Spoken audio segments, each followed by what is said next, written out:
నమస్కారం ఘంటారావానికి స్వాగతం. ముందుగా ప్రధాన అంశాలు. మంత్రులకు శాఖలు కేటాయింపు. లోకేష్ కు విద్య, ఐటీ శాఖ, పయ్యావులకు ఆర్థికం, అనితకు హోంశాఖ.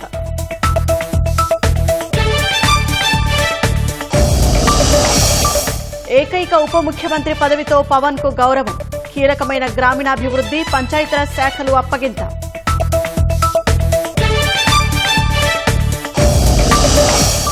ఐదేళ్లలో 20 లక్షల ఉద్యోగాల హామీ నెరవేరుస్తామన్న లోకేష్. ఐటీలో పొరుగు రాష్ట్రాలతో పోటీ పడతామని వెల్లడి.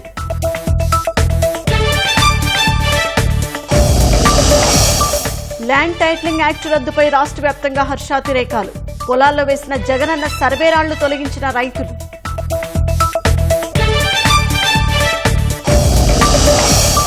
రాష్ట్రంలో రక్తసిక్తమైన రహదారులు. కృష్ణా జిల్లాలో 6, నెల్లూరు జిల్లాలో 3 మృతి.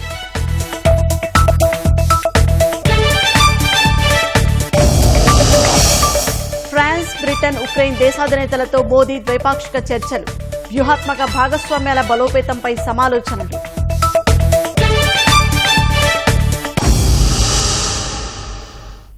రాష్ట్ర మంత్రులకు శాఖలు కేటాయిస్తూ ముఖ్యమంత్రి చంద్రబాబు కీలక నిర్ణయం తీసుకున్నారు. ఉప ముఖ్యమంత్రి పవన్ కళ్యాణ్ కు పంచాయతీరాజ్, గ్రామీణాభివృద్ధి, పర్యావరణం, అటవీ శాఖలు అప్పగించగా నారా లోకేష్ కు ఈసారి విద్యాశాఖతో పాటు ఐటీ, ఎలక్ట్రానిక్స్ అండ్ కమ్యూనికేషన్ శాఖలు కేటాయించారు. కీలకమైన హోంమంత్రి పదవి మరోసారి మహిళను వరించింది. తొలిసారిగా ఎస్సీ మాదిగ సామాజిక వర్గానికి చెందిన మహిళా నేత బంగళపూడి అనితకు హోంశాఖ కీలక బాధ్యతలు అప్పగించారు. మంత్రులతో పాటు రాష్ట్ర ప్రజల ఉత్కంఠకు తెరదించుతూ ముఖ్యమంత్రి చంద్రబాబు అమాత్యులకు శాఖలను కేటాయించారు. సాధారణ పరిపాలనతో పాటు శాంతి భద్రతలు, ఇతర మంత్రులకు ఎవరికీ కేటాయించిన శాఖలు ముఖ్యమంత్రి వద్దే ఉంచుకున్నారు. మంత్రివర్గంలో పవన్ కళ్యాణ్ కు ప్రాధాన్యత ఇచ్చారు. 2014-19 మధ్య ఇద్దరికి డిప్యూటీ సీఎం పదవులు ఇవ్వగా ఈసారి పవన్ కళ్యాణ్ ఒక్కరికే ఉప ముఖ్యమంత్రి పదవి ఇచ్చి అత్యధిక ప్రాధాన్యత ఇచ్చారు. ఉప ముఖ్యమంత్రి పవన్ కళ్యాణ్ కు పంచాయతీరాజ్, గ్రామీణాభివృద్ధి, గ్రామీణ తాగునీటి సరఫరా, పర్యావరణం, అటవీ, సైన్స్ అండ్ టెక్నాలజీ శాఖలు కేటాయించారు.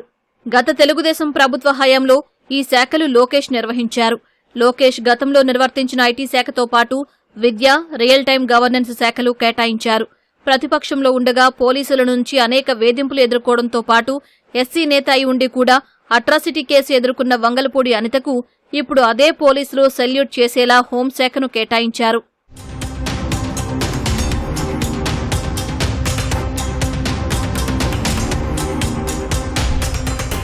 సీనియర్ నేత అచ్చెన్నాయుడుకు వ్యవసాయం, సహకార, మార్కెటింగ్, పశుసంవర్ధక శాఖలను కేటాయించారు. కీలకమైన ఆర్థిక, ప్రణాళిక, వాణిజ్య పనులతో పాటు శాసనసభ వ్యవహారాల బాధ్యతలను పయ్యావుల కేశవ్కు అప్పగించారు. కొల్లు రవీంద్రకు గనులు, జియాలజీ, ఎక్సైజ్ శాఖలు కేటాయించారు. జనసేన నేత నాదెండ్ల మనోహర్కు కీలకమైన పౌర సరఫరాలు, ఆహార శాఖల బాధ్యతలు అప్పగించారు. గత తెలుగుదేశం ప్రభుత్వం హయాంలో నిర్వర్తించిన మున్సిపల్, పట్టణాభివృద్ధి శాఖలను ఈసారి కూడా పొంగూరి నారాయణకే కేటాయించారు.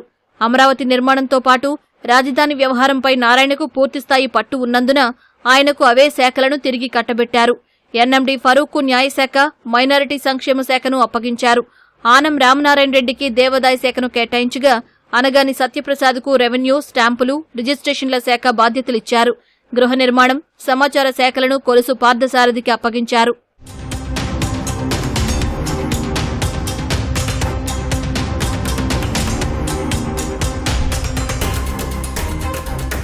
కొత్తగా మంత్రివర్గంలో చోటు దక్కించుకున్న వారికి సైతం కీలక పదవులు వరించాయి. నిమ్మల రామానాయుడుకు జలవనరుల అభివృద్ధి శాఖ అప్పగించారు. పోలవరం పూర్తే లక్ష్యంగా పెట్టుకున్న చంద్రబాబు రామానాయుడుకు ఈ బాధ్యతలు అప్పగించారు. భాజపా నుంచి మంత్రివర్గంలో చోటు దక్కించుకున్న సత్యకుమార్ యాదవ్కు ఆరోగ్య, కుటుంబ సంక్షేమం, వైద్య, విద్యాశాఖల బాధ్యతలు కేటాయించారు. డోలా శ్రీబాల వీరంజనేయ స్వామికి సాంఘిక సంక్షేమంతో పాటు సచివాలయాలు, వాలంటీర్ల వ్యవహారాలు అప్పగించారు.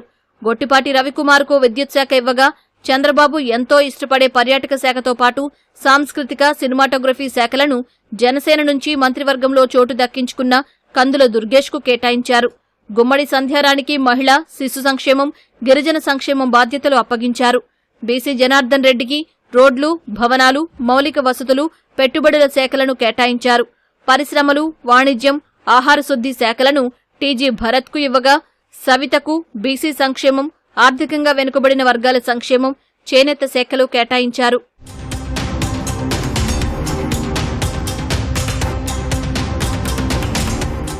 వాసంశెట్టి సుభాష్ కు కార్మిక, పరిశ్రమలు, బీమా, వైద్య సేవల శాఖలను చంద్రబాబు కేటాయించారు. కొండపల్లి శ్రీనివాస్ కు ఎంఎస్ఎంఈ, సెర్ప్, ఎన్ఆర్ఐ వ్యవహారాలను అప్పగించారు. మండిపల్లి రాంప్రసాద్ రెడ్డికి రవాణా, యువజన, క్రీడల శాఖల బాధ్యతలను ఇచ్చారు. ఉప ముఖ్యమంత్రి పవన్ కళ్యాణ్ కు ముఖ్యమంత్రి చంద్రబాబు అభినందనలు తెలిపారు. మంత్రివర్గంలోని సహచరులకు శాఖలు కేటాయించిన తర్వాత అభినందించారు. అందరం కలిసి రాష్ట్ర ప్రజలకు సేవ చేస్తూ ప్రజాపాలన శకానికి నాంది పలుకుతామని ప్రతిజ్ఞ చేసిన విషయాన్ని గుర్తు చేశారు. ప్రజల ఆకాంక్షలను నెరవేర్చడానికి మంత్రులంతా కృషి చేస్తారని చంద్రబాబు ఆకాంక్షించారు. సేవా భక్తితో కూడిన ఈ యాత్రను ప్రారంభించిన అందరికీ శుభాకాంక్షలు తెలిపారు. మంత్రిగా 2019లో ఎక్కడ పని ఆపానో అక్కడి నుంచే తిరిగి ప్రారంభిస్తారని విద్యా, ఐటీ శాఖ మంత్రి లోకేష్ తెలిపారు. వచ్చే 5 ఏళ్లలో 20 లక్షల ఉద్యోగాలు ఇస్తామన్న వాగ్దానం నెరవేర్చడానికి ప్రతి అవకాశాన్ని చేజిక్కించుకుంటారని స్పష్టం చేశారు. తనపై నమ్మకం ఉంచి విద్యా, ఐటీ, ఎలక్ట్రానిక్స్, ఆర్టీజీ శాఖలు కేటాయించిన ముఖ్యమంత్రి చంద్రబాబుకు లోకేష్ కృతజ్ఞతలు తెలియజేస్తూ ట్వీట్ చేశారు. పంచాయతీరాజ్ శాఖ మంత్రిగా చేసిన తన గత అనుభవం ఇప్పుడు జీవనోపాధి, విద్యను రాష్ట్రంలోని గ్రామీణ ప్రాంతాలకు తీసుకెళ్లడానికి ఉపయోగపడుతుందని నమ్ముతున్నట్లు ట్వీట్ చేశారు. యువతకు పరిశ్రమల్లో ఉద్యోగాలు, నైపుణ్యం కల్పించడానికి తన తాజా ప్రయాణాన్ని ప్రారంభిస్తారని తెలిపారు. ఈసారి ఉద్యోగ కల్పనలో ఇతర రాష్ట్రాలకు ఆంధ్రప్రదేశ్ తీవ్రమైన పోటీ ఇస్తుందని లోకేష్ అన్నారు. పార్టీ ఆవిర్భావం నుంచి వెన్నుదన్నుగా నిలుస్తున్న బీసీలకు పదవుల కేటాయింపులో అగ్రతాంబూలమిస్తూ వచ్చిన తెలుగుదేశం ఇప్పుడు కూడా అదే పంథాను కొనసాగిస్తోంది. ఇప్పటికే మంత్రి పదవుల కేటాయింపులో బీసీలకు అత్యధిక ప్రాధాన్యమిచ్చిన ముఖ్యమంత్రి చంద్రబాబు రాష్ట్ర పార్టీ అధ్యక్ష పదవిని మరోసారి బీసీ నేతకే ఇవ్వాలని నిర్ణయించారు. గాజువాక ఎమ్మెల్యే పల్లా శ్రీనివాసరావును రాష్ట్ర అధ్యక్షుడిగా ఖరారు చేసినట్లు సమాచారం. తొలిసారి రాష్ట్ర పార్టీ అధ్యక్ష పదవిని సీనియర్ నేత కళా వెంకట్రావుకు కేటాయించగా గత 5 ఏళ్ల ప్రతిపక్షంలో ఈ బాధ్యతలను మరో సీనియర్ నేత అచ్చెన్నాయుడు నిర్వర్తించారు. తాజాగా అచ్చెన్నాయుడుని మంత్రివర్గంలోకి తీసుకోవడంతో ఆయన స్థానంలో రాష్ట్ర పార్టీ అధ్యక్షునిగా పల్లా శ్రీనివాస్ను ఖరారు చేసినట్లు తెలుస్తోంది. జగన్ తెచ్చిన ల్యాండ్ టైటిలింగ్ చట్టాన్ని రద్దు చేస్తూ చంద్రబాబు సంతకం చేయడంపై హర్షాతిరేకాలు వ్యక్తమవుతూనే ఉన్నాయి. భూములకు రక్షణ లేకుండా పోతుందనే ఆందోళనకు చంద్రబాబు అడ్డుకట్ట వేశారని రైతులు, న్యాయవాదులు అభిప్రాయపడుతున్నారు. వైకాపా ప్రభుత్వం తీసుకొచ్చిన ల్యాండ్ టైటిలింగ్ చట్టాన్ని చంద్రబాబు రద్దు చేయడాన్ని గుంటూరు జిల్లా రైతులు స్వాగతించారు. వైకాపా ప్రభుత్వం అమలు చేయాలని భావించిన భూరక్ష చట్టంలో ప్రజల ఆస్తులకు ప్రమాదం కలిగించే అంశాలెన్నో ఉన్నాయన్నారు. ఇప్పుడు చట్టం రద్దుతో ఊపిరి పీల్చుకున్నామని తెలిపారు. ల్యాండ్ అనేది మా తాతల నుంచి, మా తండ్రుల నుంచి మాకు వారసత్వంగా వచ్చే హక్కు అండి. అలాంటి హక్కుని కబళించడానికి ఇక్కడ లేని చట్టం తీసుకొచ్చి మా మెడకు ఉత్తాడు బిగించే పనిలో ఉండగా చంద్రబాబు నాయుడు గారు ఎన్నికల ముందు మాకు ఒక హామీ ఇచ్చారండి. ఆయన అన్నమాట నిలుపుకున్నందుకు ఆయన ధన్యవాదాలు తెలియజేసుకుంటున్నామండి. బాబు గారు 2వ సంతకం ద్వారా ఈ యాక్ట్ రద్దు చేయడం వల్ల రాష్ట్ర రైతాంగం మొత్తం చాలా హర్షాతిరేకాలు వ్యక్తం చేస్తున్నారు. వైకాపా ప్రభుత్వం తెచ్చిన ల్యాండ్ టైటిలింగ్ చట్టం అమలై ఉంటే ప్రజల ఆస్తులకు భద్రత లేకుండా పోయేదని గుంటూరు జిల్లా న్యాయవాదులు తెలిపారు. చట్టంలోని ప్రమాదకర అంశాలను న్యాయవాదులుగా తాము ముందుగా గుర్తించి ఆందోళనలు నిర్వహించామన్నారు. ల్యాండ్ టైటిలింగ్ యాక్ట్ రద్దు చేస్తూ చంద్రబాబు సంతకం చేయడంపై గుంటూరు జిల్లా కోర్టు వద్ద సంబరాలు నిర్వహించారు. ప్రజల ఆస్తి హక్కులను ప్రశ్నార్థకంగా మార్చిన భూ హక్కు చట్టం రద్దును అఖిల భారత న్యాయవాదుల సంఘం, గుంటూరు బార్ అసోసియేషన్ సభ్యులు స్వాగతించారు. రాజ్యాంగం చేత రక్షించబడినటువంటి ప్రజల హక్కుల్ని కాల రాసేటటువంటి విధంగా ఈ యాక్ట్ ని తయారు చేయడం జరిగింది. దాని యొక్క ఎఫెక్ట్ ని అర్థం చేసుకుని మా న్యాయవాదులు దీన్ని యాజిటేషన్ రూపంలో 70 రోజులు మేము నిరాహార దీక్షలు కండక్ట్ చేయడం జరిగింది. ప్రామిస్ చేసిన విధంగా 2వ సంతకం ముఖ్యమంత్రిగా ఛార్జ్ తీసుకున్న తర్వాత చంద్రబాబు నాయుడు గారు దీన్ని రద్దు చేయడం జరిగింది. నారా చంద్రబాబు నాయుడు గారు అర్థం చేసుకున్నారు కాబట్టి, అలానే పవన్ కళ్యాణ్ కూడా అర్థం చేసుకున్నారు కాబట్టి వాళ్ళు ఒక నిర్ణయానికి వచ్చి దీన్ని రద్దు చేయాలని ముందుగానే అనుకుని తక్షణమే నూతన గవర్నమెంట్ ఏర్పడమంటే 2వ సంతకం పెట్టి రద్దు చేశారు. రాష్ట్ర ప్రజలు ఊపిరి పీల్చుకొని గుండె మీద చేసుకొని ఆనందంగా నిద్రపోయి ఉంటారని మేము అనుకుంటున్నాం. ఎందుకంటే ఏపీ ల్యాండ్ టైటిలింగ్ యాక్ట్ అని ఒక దరిద్రపు కొట్టు చట్టాన్ని, రాజ్యాంగ విరుద్ధమైన అన్కాన్స్టిట్యూషనల్ చట్టాన్ని తీసుకొచ్చి ప్రజలకు తమ ఆస్తులను తమకు దక్కనివ్వకుండా, అప్పటి వరకు ఎన్నో తరాల నుంచి కూడా వాళ్ళ అనుభవంలో ఉన్న ఆస్తులను కూడా వాళ్ళకి దక్కనివ్వకుండా లాక్కుపోయేటటువంటి చట్టం ఇది AP land titling act. Gannavaram నియోజకవర్గం రంగన్నగూడెం రైతులు ల్యాండ్ టైటిలింగ్ యాక్టు రద్దుపై సంబరాలు చేసుకున్నారు. పొలాల్లో వేసిన జగనన్న సర్వే రాళ్లను రైతు నేత ఆళ్ల వెంకట గోపాలకృష్ణారావు నేతృత్వంలో రైతులు కూల్చివేశారు. రీసర్వే పాసు పుస్తకాల ప్రతులను చించి మంటల్లో వేసి తగలబెట్టారు. జగన్మోహన్ రెడ్డి పిచ్చి తుగ్లక్ విధానానికి పరాకాష్టే ల్యాండ్ టైటిలింగ్ యాక్ట్. ఏదో 2021లో అదేదో కేంద్ర ప్రభుత్వం గ్రాంట్ ఇచ్చిందని చెప్పి థియలాజికల్ సర్వే నుంచో దేని నుంచో గ్రాంట్లు తీసుకొచ్చి అడ్డగోలుగా ఏది ల్యాండ్ టైటిలింగ్ యాక్ట్ తీసుకొచ్చారు. దాంట్లో భాగంగా ఇదిగో 17 రకాల ప్రొసీజర్ అమలు చేయమని చెప్పి కేంద్ర ప్రభుత్వం చెప్పింది. ఇందులో ఒక్క ప్రొసీజర్ కూడా అమలు చేయకుండా ఇది తీసుకొచ్చాడు జగన్మోహన్ రెడ్డి. చంద్రబాబు నాయుడు గారు ఎన్నికల్లో హామీ ఇచ్చిన విధంగా ఈ ల్యాండ్ టైటిల్ యాక్ట్ ని 2వ సంతకంతోనే రద్దు చేసినందుకు యావత్ ఆంధ్రప్రదేశ్ రైతాంగం తరపున జేజేలు పలుకుతా ఉన్నాం. ల్యాండ్ టైటిలింగ్ యాక్టు రద్దుపై ప్రకాశం జిల్లా ఒంగోలులో లాయర్లు హర్షం వ్యక్తం చేశారు. కేక్ కోసి పంచారు. కర్నూలు జిల్లా కోర్టు ఆవరణలో చంద్రబాబు ఫ్లెక్సీకి న్యాయవాదులు క్షీరాభిషేకం చేశారు. ల్యాండ్ టైటిలింగ్ యాక్టు రద్దుపై సిక్కోలు న్యాయవాదులు హర్షం వ్యక్తం చేశారు. Sattenapalli Telugu Desam party legal cell నాయకులు చంద్రబాబుకి ధన్యవాదాలు తెలియజేశారు. అనంతరం స్వీట్లు పంపిణీ చేశారు. హిందూపురంలో న్యాయవాదులు తెలుగుదేశం పార్టీ నాయకులు సంబరాలు చేసుకున్నారు. చంద్రబాబు నాయుడు చిత్రపటానికి పాలాభిషేకం చేశారు. మాకు అత్యంత సంతోషకరమైన విషయం న్యాయవాదులుగా, ఎందుకంటే ఒక జగన్మోహన్ రెడ్డి ఒక అరాచక చట్టాన్ని, ప్రజల యొక్క ఆస్తులను కొల్లగొట్టాలనేటువంటి దురుద్దేశంతో భూ యాజమాన్య హక్కు చట్టం అనేటువంటిది ఒక అరాచక చట్టాన్ని తీసుకొని రావడం జరిగింది. అధికార బాధ్యతలు స్వీకరించిన వెంటనే ఆ చట్టాన్ని రద్దు చేయడం జరిగింది. టైటిల్ యాక్ట్ రద్దు చేయడం మీద చాలా సంతోషకరమైన పరిణామం. కేవలం లాయర్లకే కాకుండా ఆంధ్ర రాష్ట్రంలో ఉన్న ఎంటైర్ 5 కోట్ల ప్రజానీకానికి చంద్రబాబు మేలు చేసినట్టు ప్రతి ఒక్కరూ భావించాలా. ఎన్నికల ప్రచారంలో ఇచ్చిన హామీల మేరకు చంద్రబాబు ముఖ్యమంత్రిగా బాధ్యతలు చేపట్టిన తొలి రోజే 5 కీలక హామీలపై సంతకాలు చేయడంపై రాష్ట్ర వ్యాప్తంగా హర్షం వ్యక్తమవుతోంది. తొలి సంతకం మెగా డీఎస్సీపై పెట్టడంపై నిరుద్యోగ యువత సీఎం చిత్రపటానికి పాలాభిషేకాలతో కృతజ్ఞతలు తెలిపారు. చంద్రబాబు చేసిన 5 సంతకాలపై రాష్ట్ర ప్రజలు సంతోషం వ్యక్తం చేస్తున్నారు. గుంటూరు జిల్లా పెదకాకాని మండలం తక్కెళ్లపాడులో తెదేపా శ్రేణులు సంబరాలు చేసుకున్నారు. గ్రామంలోని ఎన్టీఆర్ విగ్రహానికి క్షీరాభిషేకం చేశారు. డీఎస్సీ ద్వారా నిరుద్యోగులకు ఊరట కలిగించారని, సామాజిక భద్రతా పెన్షన్లతో వృద్ధులు, వికలాంగులకు ఎంతగానో మేలు జరుగుతుందన్నారు. ముఖ్యమంత్రిగా చంద్రబాబు బాధ్యతలు తీసుకున్న మొదటి రోజే 5 హామీలు అమలు చేయడంపై కూటమి నేతలు సంతోషం వ్యక్తం చేశారు. పెందుర్తి నియోజకవర్గం సబ్బవరంలో ఎన్టీఆర్ విగ్రహానికి పూలమాల వేశారు. చంద్రబాబు, పవన్ చిత్రపటాలకు పాలాభిషేకం చేసి కృతజ్ఞతలు తెలిపారు.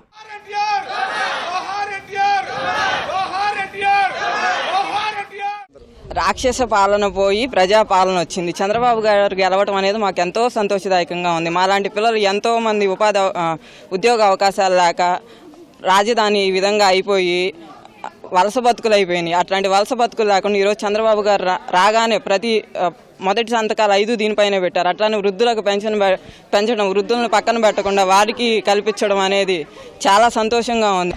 పెన్షన్ పెంచడం చంద్రబాబు నాయుడు గారి నాయకత్వంలో చాలా ఆనందంగా ఉన్నాను. మాకు పండుగ వచ్చినట్లుంది, దీపావళి వచ్చినట్టుంది. నరకాసుర వధ చేసుకుని దీపావళి ఎలా చేసుకుంటామో అలాగే దీపావళి కన్నా ఎక్కువగా చేసుకున్నాం. మేము చాలా ఆనందంగా ఉంది మాకు. ఎన్టీఆర్ జిల్లా నందిగామ ఎమ్మెల్యే తంగిరాల సౌమ్య కార్యాలయంలో ముఖ్యమంత్రి చంద్రబాబు చిత్రపటానికి తెలుగుదేశం నాయకులు, కార్యకర్తలు పాలాభిషేకం చేశారు. పింఛన్ల పెంపుపై లబ్ధిదారులు హర్షం వ్యక్తం చేశారు. త్వరలోనే సూపర్ 6 హామీలు కూడా అమలు చేస్తామని ఎమ్మెల్యే తెలిపారు. ఏపీ నిరుద్యోగ జేఏసీ ఆధ్వర్యంలో విజయవాడలో మెగా డీఎస్సీని స్వాగతిస్తూ చంద్రబాబు, పవన్ కళ్యాణ్, లోకేష్, అచ్చెన్నాయుడుకు ధన్యవాదాలు చెబుతూ నిరుద్యోగ యువత సంబరాలు జరుపుకున్నారు.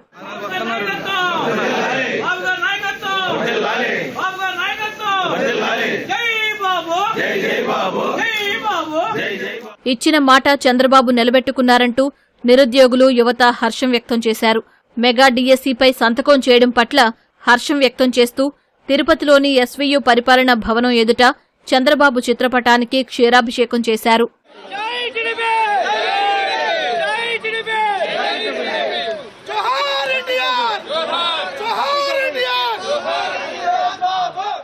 గత ప్రభుత్వంలో మాకు ఉద్యోగాలు వస్తాయని చెప్పి చాలా మందికి చెప్పారండి. మాకు ఉద్యోగాలు వస్తాయని చెప్పి మేము అనుకున్నాం. డిగ్రీ తర్వాత ఉద్యోగాలు ఏం రాలేదు. డిగ్రీ తర్వాత ఉద్యోగాలు లేనందువల్ల చాలా మంది పీజీ చేయడం జరిగింది. పీజీ తర్వాత ఉద్యోగాలు వస్తాయని కోరుకుంటున్నాం. కరెక్ట్గా మేము పీజీ అయ్యే సిచ్యువేషన్లో మాకు ఈ ప్రభుత్వం రావడం చాలా సంతోషంగా ఉంది. ఉద్యోగాలు కల్పిస్తారని, నిరుద్యోగ స్థితి నుంచి మమ్మల్ని బయటపడేస్తారని, మా కుటుంబాలన్నీ సంతోషంగా ఉండడానికి సహాయపడతారని కోరుకుంటున్నాం. ప్రభుత్వ ఉద్యోగాల నోటిఫికేషన్లు అయితే ఎక్కడా లేవు. ప్రైవేట్ ఇండస్ట్రీ ఇండస్ట్రీస్ అసలు మన ఏపీలో లేవు. చేయాలంటే పక్క రాష్ట్రాలకు వెళ్ళాలి. కాబట్టి ఈ ప్రభుత్వం, కొత్త ప్రభుత్వం ఇస్తుందని హోప్ అయితే ఉంది. మెగా డిఎస్సి వదిలారు కదా ఇప్పుడు, అలానే ఐటీ అన్ని ఇండస్ట్రీస్లో మంచిగా డెవలప్ అయితే అవుతుందని హోప్ ఉంది. రాష్ట్రంలో జరిగిన వేర్వేరు రోడ్డు ప్రమాదాల్లో 9 మంది దుర్మరణం చెందగా మరో 8 మంది తీవ్రంగా గాయపడ్డారు. కృష్ణా జిల్లాలో డీసీఎం వ్యాన్ ట్రాక్టర్ను తప్పించబోయి ఐషర్ వాహనాన్ని ఢీకొట్టింది. ప్రమాదంలో 6 మృతి చెందగా 4 తీవ్ర గాయాలయ్యాయి. క్షతగాత్రులను మచిలీపట్నం ఆసుపత్రిలో పరామర్శించిన మంత్రి కొల్లు రవీంద్ర మృతుల కుటుంబాలకు 5 లక్షల రూపాయల ఎక్స్గ్రేషియా ప్రకటించారు. నెల్లూరు జిల్లాలోనూ జరిగిన 2 వేర్వేరు ప్రమాదాల్లో 3 మరణించగా 4 తీవ్రంగా గాయపడ్డారు. కృష్ణా జిల్లా కృత్తివేణు మండలం సీతనపల్లి వద్ద తెల్లవారుజామున ఘోర రోడ్డు ప్రమాదం జరిగింది. పుదుచ్చేరి నుంచి భీమవరం వైపు వెళ్తున్న డీసీఎం వ్యాన్ ఎదురుగా కర్రల లోడుతో వెళ్తున్న ట్రాక్టర్ను తప్పించబోయి బంటుమిల్లి వైపు నుంచి వస్తున్న ఐషర్ వాహనంను ఢీకొట్టింది. ప్రమాదంలో 5 అక్కడికక్కడే మృతి చెందగా మరొకరు ఆసుపత్రికి తరలిస్తుండగా ప్రాణాలు విడిచారు. తీవ్ర గాయాల పాలైన మిగిలిన 4 మచిలీపట్నం ఆసుపత్రిలో చికిత్స పొందుతున్నట్లు పోలీసులు తెలిపారు. ఘోర ప్రమాదంతో కోనసీమ జిల్లా కాట్రేనికోన మండలం గెద్దనాపల్లిలో విషాదం నింపింది. ఘటనలో గెద్దనాపల్లి గ్రామానికి చెందిన 33 ఏళ్ల చింతా లోవరాజు, 32 ఏళ్ల మాగాపు నాగరాజు ప్రాణాలు కోల్పోయారు. తీవ్రంగా గాయపడ్డ దుర్గాప్రసాద్ ఆసుపత్రిలో చికిత్స పొందుతున్నారు.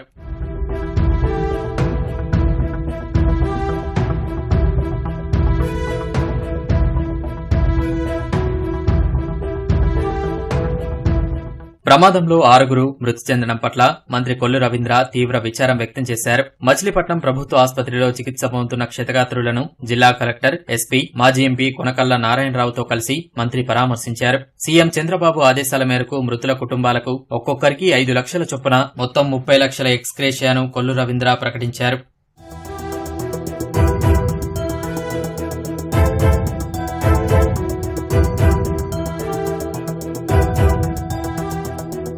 నెల్లూరు జిల్లాలో జరిగిన 2 వేర్వేరు ప్రమాదంలో 3 మృతి చెందారు.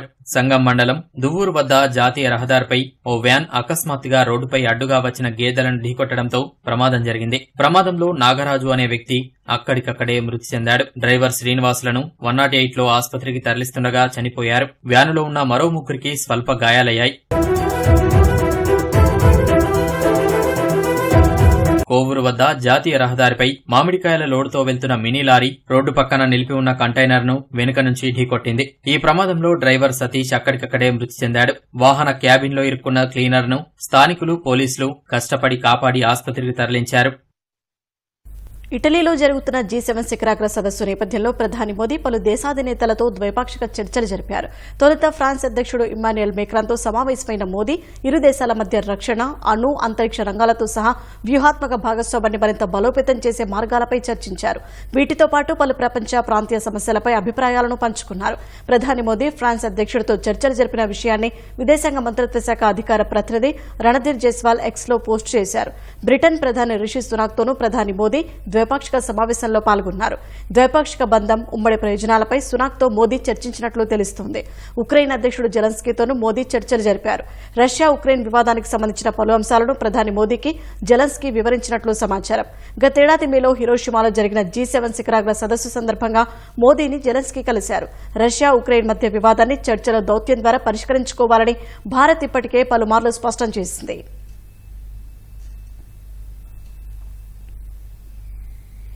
సార్వత్రిక ఎన్నికల్లో రాయబరేలీ, వైనాడ్లలో గెలిచిన కాంగ్రెస్ అగ్రనేత రాహుల్ గాంధీ వైనాడ్ స్థానాన్ని వదులుకుంటారని తెలుస్తోంది. అక్కడి నుంచి రాహుల్ సోదరి ప్రియాంక గాంధీ పోటీ చేయనున్నట్లు కథనాలు ప్రచారంలోకి వచ్చాయి. ఇటీవల కేరళలో పర్యటించిన రాహుల్ ఏ సీటు వదులుకోవాలనే అంశంపై ఇంకా ఓ నిర్ణయానికి రాలేకపోతున్నట్లు తెలిపారు. తాను ఏ నిర్ణయం తీసుకున్నప్పటికీ 2 నియోజకవర్గాల ప్రజలు సంతోషిస్తారని భావిస్తున్నట్లు చెప్పారు.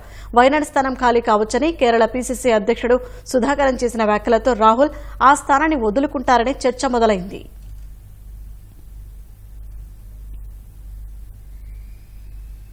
కేంద్ర వార్షిక బడ్జెట్కు సంబంధించి ఆర్థిక శాఖ సన్నాహాలు ముమ్మరం చేసింది. ప్రత్యక్ష, పరోక్ష పనులతో పాటు చట్టాల మార్పుల విషయమై వాణిజ్య, పరిశ్రమ వర్గాల నుంచి సూచనలు, సలహాలు ఆహ్వానించింది. ఈ నెల 17 కల్లా తమకు పంపాలని ఆర్థిక మంత్రిత్వ శాఖ కోరింది. 2024-25 ఆర్థిక సంవత్సరానికి సంబంధించి ఆర్థిక మంత్రి నిర్మలా సీతారామన్ వచ్చే నెల 3వ వారంలో పూర్తిస్థాయి బడ్జెట్ సమర్పించే అవకాశం ఉంది. పన్నుల విధానంలో మార్పులు, రేట్లు, ప్రత్యక్ష, పరోక్ష పనుల విస్తరణకు సంబంధించి సూచనలు, సలహాలు పంపాలని పేర్కొంది. కస్టమ్స్, ఎక్సైజ్ సుంకాల మార్పుల కోసం ఉత్పత్తి, ధరలు, రాబడి సమాచారంతో డిమాండ్లను సమర్థించుకునేలా సలహాలు ఉండాలని వాణిజ్య పరిశ్రమ వర్గాలకు కేంద్ర ఆర్థిక మంత్రిత్వ శాఖ సూచించింది.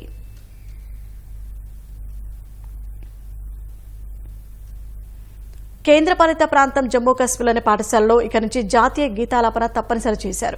ఈ మేరకు విద్యాశాఖ ఉత్తర్వులు జారీ చేసింది. ఇప్పటి వరకు అక్కడి పాఠశాలలో జాతీయ గీతాన్ని ఖచ్చితంగా పాడాలని నిబంధన లేదు. ఈ అంశంపై సమీక్ష జరిపిన విద్యాశాఖ అన్ని పాఠశాలలో జనగణమన పాడటం తప్పనిసరి చేస్తూ నిర్ణయం తీసుకుంది. స్కూల్ అసెంబ్లీ ద్వారా విద్యార్థుల్లో ఐక్యత, క్రమశిక్షణ, సమానత్వ భావన, నైతిక విలువలు అలవడతాయని జమ్మూ కాశ్మీర్ విద్యాశాఖ ముఖ్య కార్యదర్శి తెలిపారు. సమాజంలోని పరిస్థితులు, భిన్నమైన సంస్కృతులు, చారిత్రక అంశాలు, పర్యావరణంపై విద్యార్థులకు తప్పనిసరిగా అవగాహన కల్పించాలని ఆదేశాల్లో పేర్కొన్నారు. స్కూల్ అసెంబ్లీ వ్యవధి 20 నిమిషాలు ఉండాలని సూచించారు. ఆ సమయంలో విద్యార్థులను ఉద్దేశించి ప్రసంగించేందుకు వక్తలను ఆహ్వానించాలని జమ్మూ కాశ్మీర్ విద్యాశాఖ ముఖ్య కార్యదర్శి సూచించారు.